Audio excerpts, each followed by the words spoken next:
نہیں رہتی ہیں، وہ پرابلمس نہیں رہتی، اس کو سکون اور چین نصیب ہوتا ہے. اور وہ 3 نام کیا ہے اللہ تعالیٰ کے؟ قادر، قدیر اور مقتدر. ان تینوں کا تقریباً ایک ہی مطلب ہے، قاف، دال اور را کے روٹ ورڈ ہے. قادر قرآن میں 12 دفعہ ہے، قدیر 45 ٹائمز آیا ہے اور مقتدر 4 دفعہ ہے. which shows کہ اللہ سبحانہ وتعالیٰ ہر چیز پر فل قدرت رکھتے ہیں. اللہ تعالیٰ ہر چیز پر قادر ہے. اللہ تعالیٰ اسباب کے محتاج نہیں ہے. جو مسلمان ان ناموں کو سمجھ لیتے ہیں نا، اور آج ہم سمجھیں گے ناموں کو، اور اس کی وجہ سے آپ دیکھیے گا by the end of the session کس طرح سے ہماری مصیبتیں، مشکلات ہمیں چھوٹی ہوئی نظر آتی ہیں، اور ہمیں کچھ پرنسپل سمجھ میں آئیں گے کہ ہم کس طرح سے اللہ تعالیٰ کی اس سیکرٹ ڈور آف ہیپینس کو انلاک کر لیتے ہیں. خدا کی قسم مسلمانوں میں خوش ہو جانا چاہیے. وہ کسی چیز کا محتاج نہیں ہے، نہ وہ اسباب کا محتاج ہے، نہ وہ لوگوں کا محتاج ہے، نہ وہ ٹائم اینڈ اسپیس کا محتاج ہے، نہ وہ لاز آف فزکس کا محتاج ہے. ہر چیز اس کی محتاج ہے، وہ کسی چیز کا محتاج نہیں ہے. So great news to all the Muslims. اگر ڈاکٹرز نے جواب دے دیا تو کیا ہوا؟ وہ قادر ہے، قدیر ہے، مقتدر ہے. اگر رشتہ داروں نے چھوڑ دیا تو کیا ہوا؟ اگر رشتہ نہیں ہو رہا تو کیا ہوا؟ اگر کاروباری لوگ جو ہیں انہوں نے آپ کو دھتکار دی اور سائڈ پہ کر دیا تو کیا ہوا؟ His doors are still open.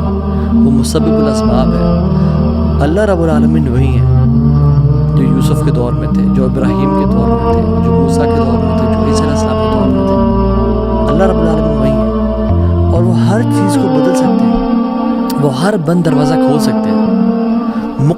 مقتدر کا مطلب تو سبحان اللہ یہ ہوتا ہے کہ اس میں نا قدیر کی بھی بلاغت ہے، یعنی جو ہر چیز پر مکمل قدرت رکھتا ہے. آپ لے لیں مثالیں، یوسف علیہ السلام کی ایگزامپل دیکھ لیں. ایک بچہ جو کہ بالکل اپنے انفینٹ سے نکل رہا تھا، اس کو کنویں میں پھینک دیا گیا. وہاں سے اس کو قافلے نے پرچیز کیا اور بالکل for pennies he was sold. اور عورت نے حملہ کیا ان پہ، گناہ کرنا چاہا، جیل میں ڈال دیا گیا ان کو. ٹھیک ہے، وہ شخص جو کنویں میں پھینکا گیا، جو جیل میں ڈالا گیا، جو اتنا بے بس کہ نہ باپ نہ ماں نہ بھائی، بالکل مصر میں ان نون اسٹرینجر، اور وہ جیل میں بھی ہو، نو کانٹیکٹس، نو پی آر. کیا بنے گا اس کا؟ القدیر نے، المقتدر نے اس کو وہاں سے اٹھا کے ایجپٹ کے تخت پہ بٹھا دیا. اللہ ہر چیز پر قادر ہے. ابراہیم علیہ السلام باپ بھی چھوڑ گیا، باپ نے کہا تجھے میں رجم کر کے مار دوں گا. ہر کوئی ساتھ چھوڑ گیا، حتیٰ کہ سب جمع ہو گئے ان کے خلاف اور ان کو برہنہ کر کے کیٹاپلٹ میں ڈال دیا. اور وہاں سے جب آگ میں ڈالنے لگے تو کیا پڑھا ابراہیم نے؟ حسبی اللہ و نعم الوکیل، مجھے اللہ کافی ہے. اور کیا ہی وہ نعم الوکیل، کیا بہترین دوست ہے، کیا بہترین کارساز ہے وہ. اور اللہ تعالیٰ نے وہ کس طرح کا قادر ہے، وہ کس طرح قدیر اور مقتدر ہے کہ اس نے ہواؤں کی ڈائریکشن کو نہیں پھیرا، نہ ہی اس نے سمندروں کے رخ کو بدلا، نہ ہی اس نے کوئی پرندے بھیجے جو کہ اس پانی کو، اس آگ کو ٹھنڈا کر دے پانی پھینک کے. نہیں، بلکہ ڈائریکٹ اس آگ کو کہا جس کی صفت ہے جلانا، قُلْ يَا نَارُ كُونِي بَرْدًا وَسَلَامًا عَلَىٰ إِبْرَاهِيمَ. ہم نے کہا اے نار، اے آگ ٹھنڈی ہو جا اور سلامتی کا باعث بن جا ابراہیم کے لیے.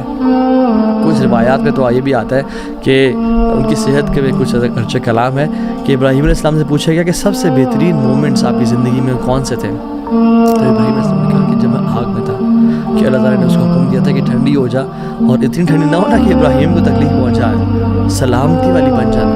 تو those were the best moments that I spend in my life.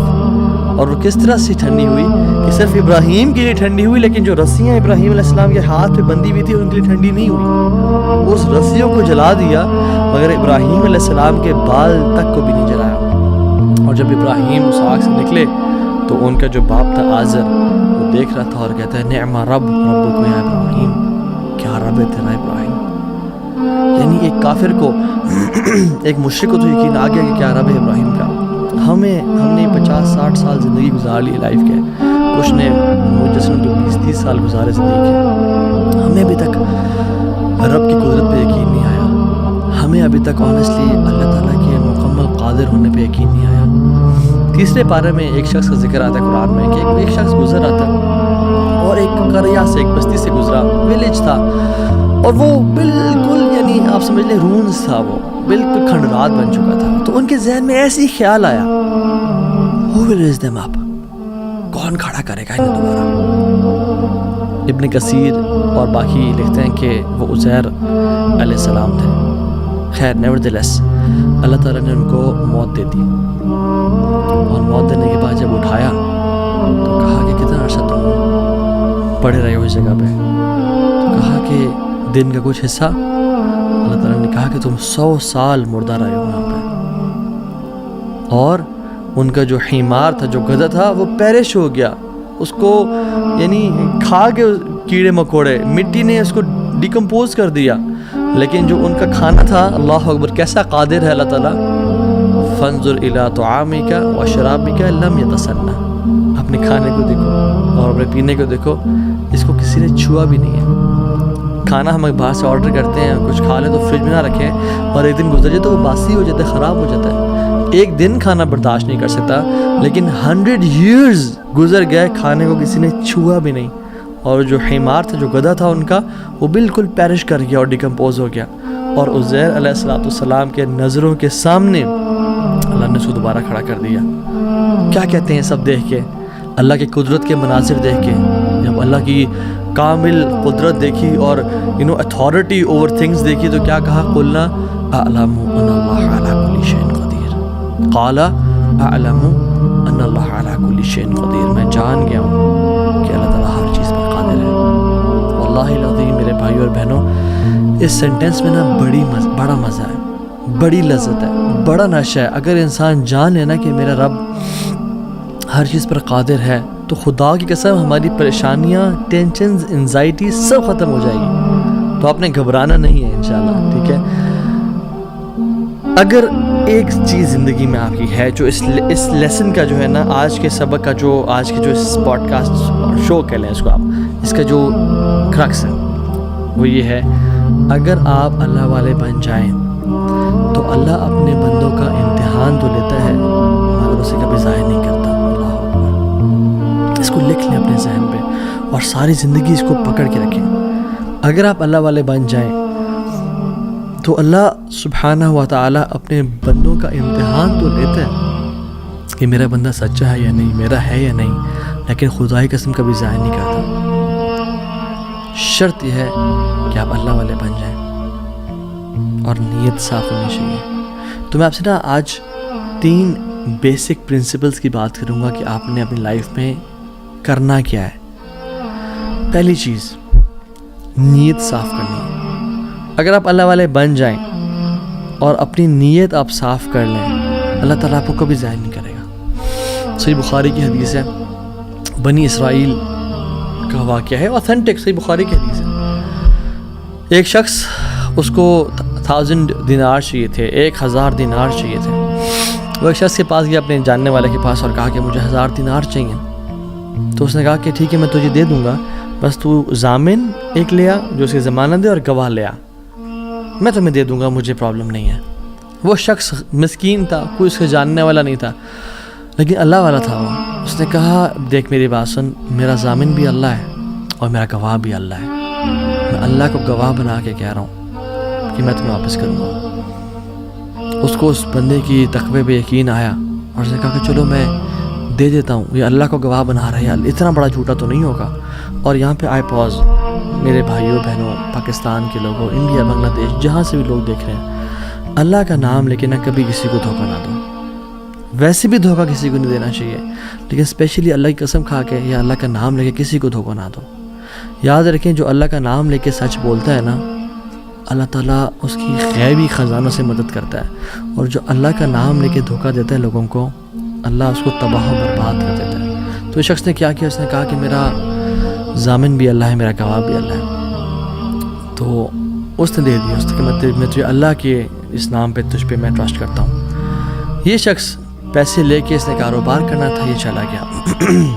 یہ جب کشتی میں بیٹھا، سوار ہوا، دوسری طرف اترا، اپنا کام شام کیا، واپس آیا. جو دن اور جو مقرر وقت آیا ہوا تھا، جب وہ کشتی پہ آیا واپس، ایک سمندر کے پار یہ شخص تھا، تو جو لاسٹ کشتی تھی وہ نکل گئی.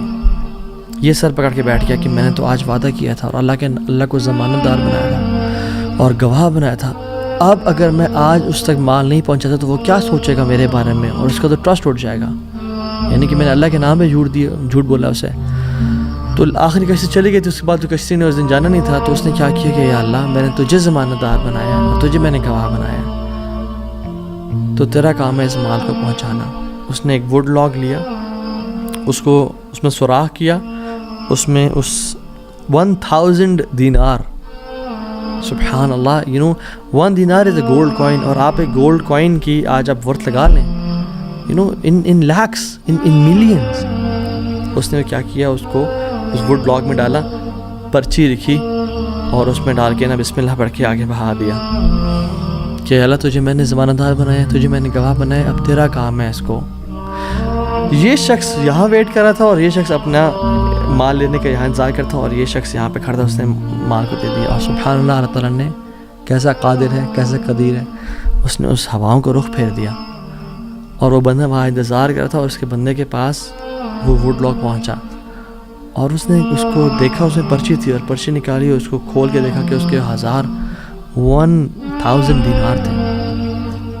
وہ بڑا حیران ہوا کہ یہ مجھ تک کیسے پہنچے۔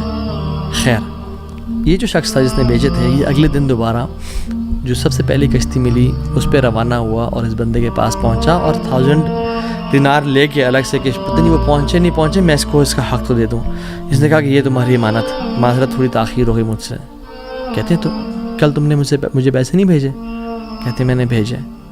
پھر اس نے کہا جس رب پہ تم نے توکل کیا ہے نا، جس رب کو تم نے ضمانت دار بنایا تھا، اس رب نے تیرا مال مجھ تک پہنچا دیا، مجھے اس مال کی ضرورت نہیں ہے۔ ہم کیوں بات پریشان ہوتے ہیں؟ کیا کمی ہے ہماری زندگی میں؟ شاید توکل کی کمی ہے۔